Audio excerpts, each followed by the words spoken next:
এক নজরে কোরআন নামে যেই নতুন গ্রন্থটি প্রকাশিত হলো, আমরা কি করেছি এই বইতে একটু করে আপনাদের সাথে শেয়ার করতে চাই। আমরা প্রত্যেকটা সূরাকে 16টা অ্যাঙ্গেল থেকে অ্যানালাইসিস করার চেষ্টা করেছি।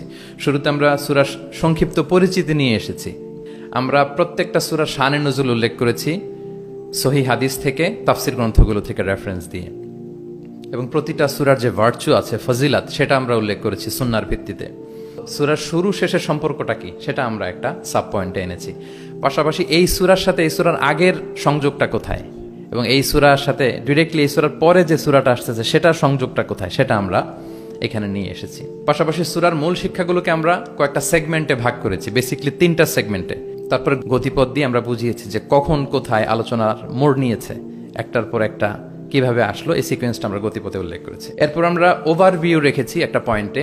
ওভারভিউ হচ্ছে সূরার আয়াত ভিত্তিক বা রেঞ্জ ভিত্তিক এই সূরাতে কি নিয়ে আলোচনা করা হয়েছে তার সার নির্যাস।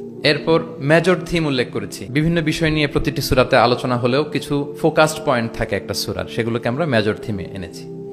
এরপর আমরা সেন্ট্রাল থিম রেখেছি, একটা সূরার কেন্দ্রীয় আলোচ্য বিষয় কি।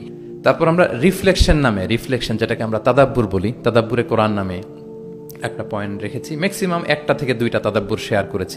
কেস স্টাডি একটা পয়েন্ট রেখেছি, যেটা সাধারণত তাফসির গ্রন্থে আমরা দেখি নাই। সো এইভাবে আমরা এক নজরে কোরআনটা সাজাবার চেষ্টা করেছি। আমার মনে হয় যে এই বইটা কেউ দেখে একটু নাড়াচাড়া করলেই সে এটা কালেক্ট করতে চাইবে। প্রিয় মুসলিম ভাই ও বোনেরা, বইটি অর্ডার করতে পারেন রকমারি থেকে। লিংক দিয়ে দেব ডিসক্রিপশন ও কমেন্ট বক্সে। জাযাকাল্লাহু খায়রান।